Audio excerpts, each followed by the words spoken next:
Hello, welcome back to A Boring Revolution, your number one news source for everything in regards to the Boring Company.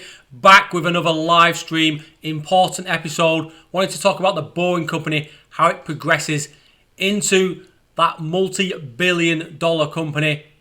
It's a possibility. It may happen very quickly. It may never happen. But what I'm going to talk about today is how we make that happen in a short period of time. Thank you for everyone who is joining us live today. Questions at the end. So let's get started. First of all, what is a unicorn? You may have heard this phrase bandied about a lot recently, and it's quite a new phrase. I only became aware of it maybe 3 or 4 years ago. So it refers to companies that are still privately held and that are worth more than $1 billion US. So on the screen here we have 4 companies. At one point they were all unicorns, even Tesla. However, Tesla is a publicly owned company. It trades on the stock exchange in America. I think it's the NASDAQ. It's not the New York Stock Exchange. I think it's the NASDAQ. But SpaceX is a very big unicorn. The Boring Company is probably technically a unicorn, but a very, very small one. Neuralink possibly on the way to becoming a unicorn very soon, I hope. So let me just give you a couple of very quick examples of what unicorns are. I found this website on the internet. A lot of companies on here I've never ever heard of, but when you do the research into them, they are phenomenal tech companies, really pushing the boundaries of technology and expanding the potential business markets of these technologies that they're developing. So, obviously Stripe, SpaceX is there at number 4, would you believe? Didi Chuxing is actually going to be traded on the New York Stock Exchange, I believe next year. So that's kind of shouldn't really be on the list. Airbnb, Epic Games, DJI, who make the drones. A lot of companies, Magic Leap, obviously they're doing their kind of VR virtual headsets. Ola, kind of like the Uber of India. Revolut, banking, fintech. Love Revolut, really good company. Juul Labs, e-cigarettes. Ripple, Coinbase. These are the companies that have really done very, very well over the last 5 years and have really progressed quite nicely. The Boring Company isn't quite there yet. I'm not going to lie with you guys. We've not really expanded as quickly as I would have wanted them to. There is good progress there. What's going on in Las Vegas is going to be the start of something very, very special. I'm thinking maybe that leads to another project down the strip, linking up all the casinos and hotels there. However, that is in the short to medium term. In the long term, what does the Boring Company need to do to become that multi-billion dollar company?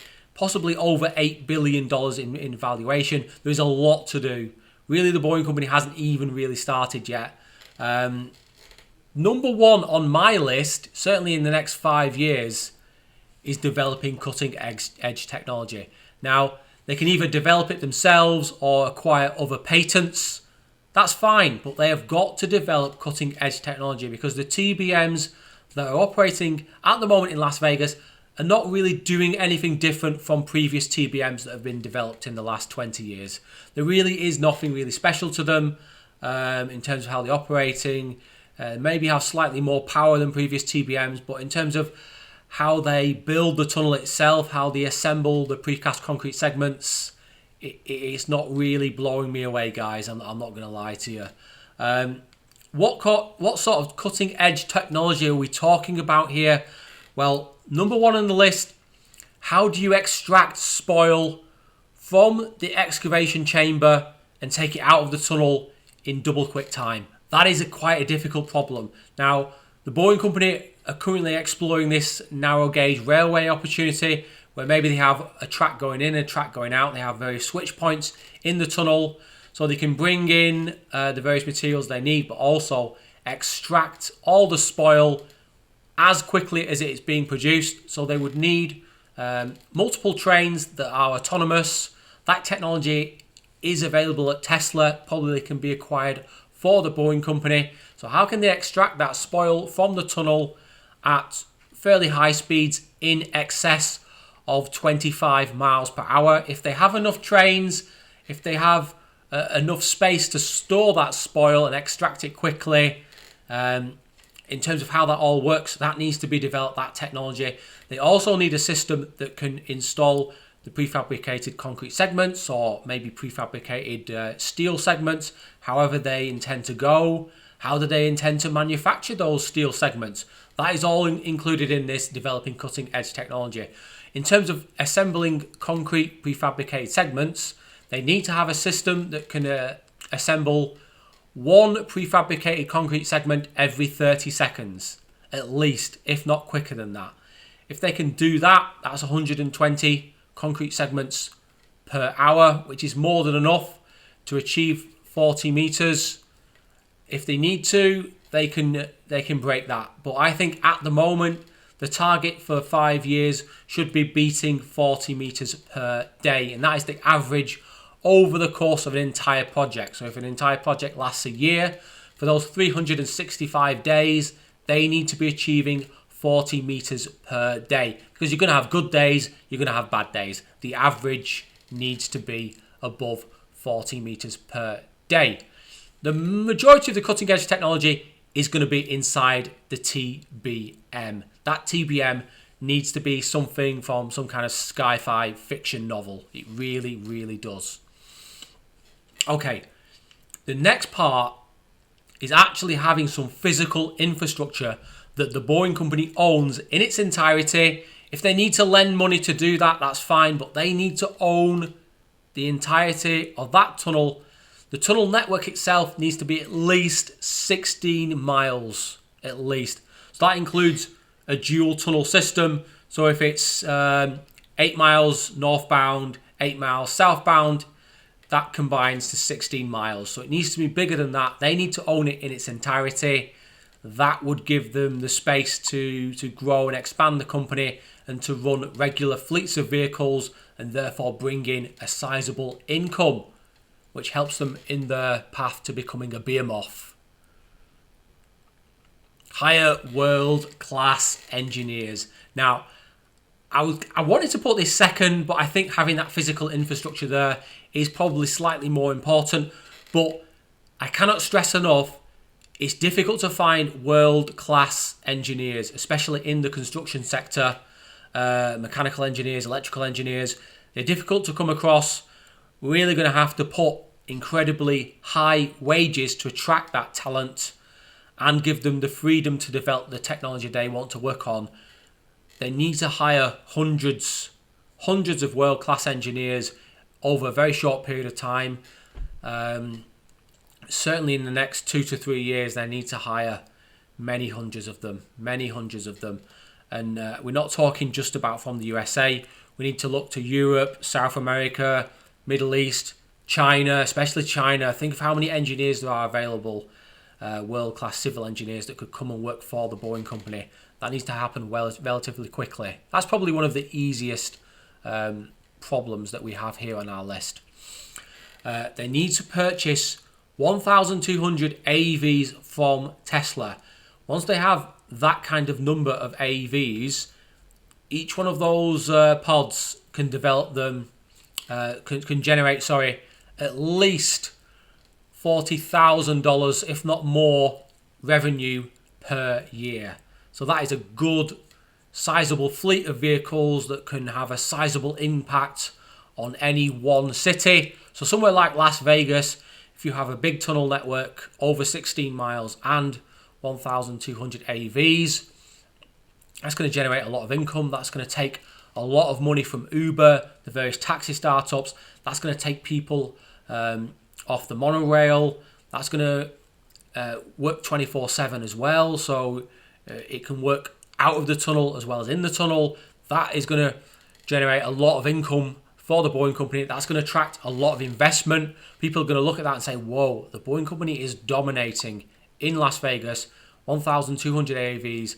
This company means business. They're getting mates rates from Tesla because Elon Musk is saying, you know what, we're going to sell you this vehicle and Tesla are going to make $0 profit on it. You can have it for the manufacturing cost. 0% gross margin. So very, very big opportunity for the Boring Company if they can acquire 1,200 AVs. I like this one personally. I really want to do just a single video on this one point. Build its own manufacturing facility. Now, that is for the TBMs, maybe for the precast concrete segments, or maybe steel segments, or maybe some kind of steel concrete hybrid. Who knows what the Boring Company might come up with. But they need to have their own manufacturing facility where they are building maybe a new TBM every 20 days, or have the capacity to do a TBM every 20 days. They need to bring everything in-house. Everything from the electric motors to the hydraulics to the electrical part of that TBM. All the circuit boards, all the wiring needs to be done in-house at that manufacturing facility. We're talking something in excess of 180,000 square feet, something that's really going to, really pull everything together under one building for that TBM. Build it, send it out, start again. Build it, send it out. And the same goes for precast concrete segments. We could just have a whole warehouse full of our precast concrete segments ready to go. When we start a project, we don't need to worry about curing. We don't need to worry about, ramping up production. We can just have a really big pile of concrete segments ready to go on any project, because it's going to be a standard size. We're going to use our 14-foot diameter tunnels, so we don't need to worry about different sizes of concrete segments. And very, very important, obviously we can hire world-class engineers, but it's much, much cheaper if we can develop them ourselves. If we can bring in 17, 18-year-old kids and say, look, they're not really kids, but adults really, if we can bring them in, develop them. This is the Boring Company TBM. This is how we operate it. This is how we build it. Look, guys, this is how you're going to maintain this machine. This is how we're going to repair this machine. This is how we're going to upgrade our machines. This is how we're going to disassemble our machines and then bring them to new sites. All that work to develop that, all that kind of tunneling, mining expertise can be done via the Boring Company. Maybe at the end of it, you get some kind of degree level qualification or something similar, college level qualification. If you can do that in-house and guarantee people at the end and say, look, if you complete this qualification, we'll give you a job for $38,000 per year starting salary, plus maybe some other incentives like you get shares in the Boring Company, that sort of thing. You can pull hundreds of people per year into your school of engineering, turn them out. You've got almost like an unlimited supply of engineers who are skilled to your machine, how you want to run the machine. Because you can find people on the outside who've worked on Robbins TBMs or Henry Connects maybe, but that's going to be a whole different animal to what you're building at the Boring Company. So that is another very, very important thing, guys. Very, very important. In terms of what we see here has not been developed yet. That vehicle's not been developed yet. We've not built a large tunnel network yet. We've not built the ability to platoon vehicles. We've not built the ability to monitor vehicles in the tunnel and do so safely. Not built high-tech ventilation systems yet. All that technology is going to be developed. It's currently under development. We're still building our first system. There's a lot of work to be done, guys. I'm not going to lie here. What we've done so far is tremendous. Again, I would like to see things going faster, but this is technology. At the start, there's that slow incremental improvement. It's like a hockey stick, and then boom, suddenly you hit the sweet spot, boom, you're producing tunnels at a rapid rate. This is the end game. We're not there yet. We've not built that underground station at Las Vegas, but it is happening. So, just before I go to the Q&A, I want to do a big thank you to all our Patreons, Ashley, Mike, David, Christopher, Jim, and Charlie. Thank you so much for supporting the channel. It really is awesome that you are with me on that.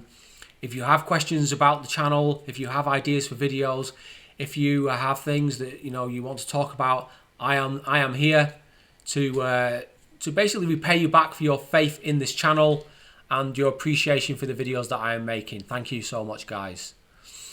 Okay, guys, so where are we going to go to next? Let us go to the chat. And wow, we have got some serious questions today. Wonderful. Let's have a look and see what people... Hello, Edmar. Nice to see you as always. It doesn't look too good, that, does it? No, I'll put it over here. So let's have a look what we've got. Ben K. Hi, pretty interesting channel. I'd like to see a sim speculation of how cars will use the Vegas tunnels in the most efficient predicted system to achieve moving targets. So at one point, Elon Musk did tweet about building some kind of simulation where we could see how vehicles would enter and leave the system. I think it's very important that he does that. He said he's going to do it. He's not delivered yet, so that's disappointing. But I think he will do it. The ideas around the Boring Company are still developing. They've moved more towards the ramps now, which I think is perfect for most cities. But yeah, we do need someone to do a simulator. Or even just someone who's just interested in the project. Maybe they could do a simulator, and I'd certainly help them build it how I think the Boring Company wants to do it. That would be awesome.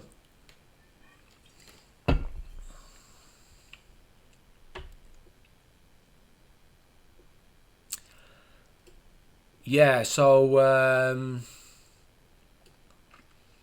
that's a good point, Mr. Walker. So what happens is your tunnel gets longer, you have bigger problems removing spoil from the tunnel, because instead of that train taking 3 minutes to get out of the tunnel, it's then taking 15-20 minutes, and you need more trains. It becomes more efficient. So the best way to deal with that is to have faster, bigger trains and to have more trains.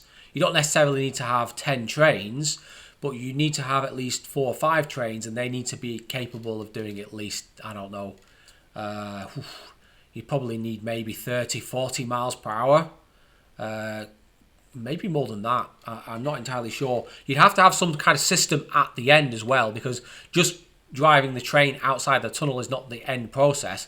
You need some kind of gantry crane that would remove that spoil from the train and empty it quickly. You need quite big trains as well. The trains would need to be in excess of 250 foot long, if not longer. Yeah,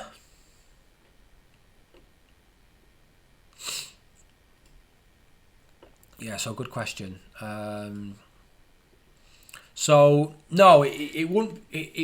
There wouldn't be any queuing. That might seem like a bit of a strange thing, but you would book the vehicle in advance. So you'd get your phone and you'd say, you know what, I finish work at 5:20. Therefore, I need to get a pod from here to Stone Street. And other people who live or work near you would be doing the same thing, and then what it'd do is it'd pair you all together, and it'd say, look, once you finish work, if you come here within the next 10 minutes, we will pick you up. And maybe there's a group of 6, 7, 8 people. They all come together, they get into the same pod. Now that pod is not going to drop you off individually at your house. It's going to drop you off maybe 2 or 3 drop points which are near those people's houses or places of work. So maybe it'd drop you off here, then it'd drive 500 meters and then drop the other 4 people off there. So there won't be any waiting. It would all be done via an app. And there would be certain points where you could come to and you'd be guaranteed to get a vehicle fairly quickly, but you'd have to do that booking via an app. And there's no real point waiting for exactly 16 people to arrive and then the pod leave. I think having 4 or 5 people in a pod, you could still make a reasonable gross margin on that. So just be a case of using the right algorithm to pair people to the right position.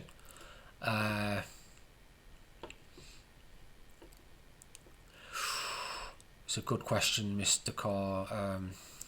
Cormac. It's the busiest event that they run at the conference centre. A lot of people in very close proximity. I'd say it's something like there's maybe a 20 to 30% chance that CES goes ahead in January. I don't really like to say that.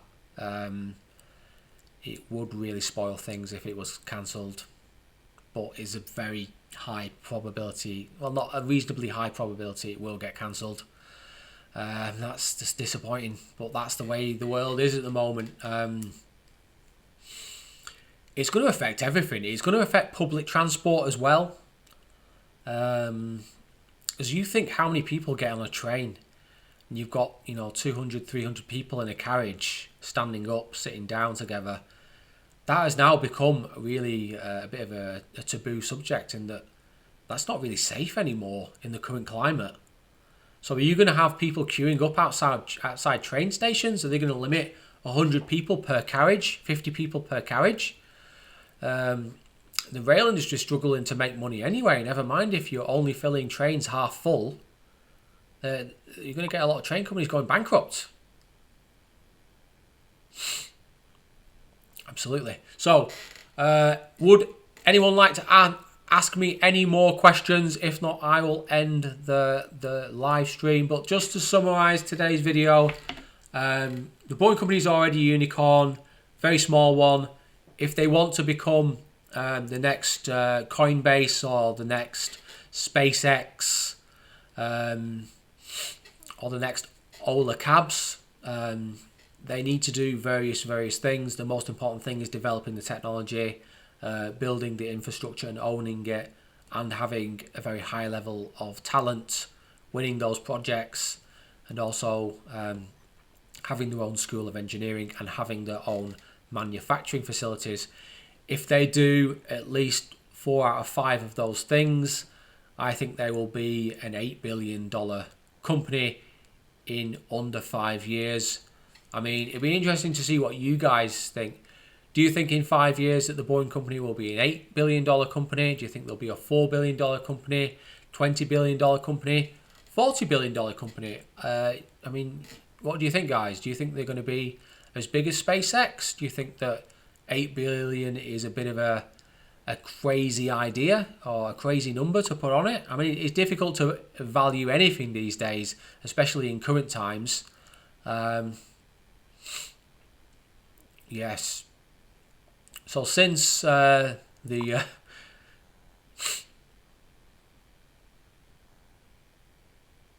right. How it will work efficiently? That's an interesting question. I mean, why do you think it would be inefficient? That's that would be a good question.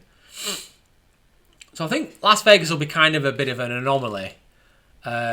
There will be some queuing, but it'll run in a loop. It will literally be a loop. So people will get on at station 1. You'll get in the car. It'll take you down. You'll be going like close to 80 miles per hour. You'll get to the next stop. As you are getting in, the car in front of you will be loading up.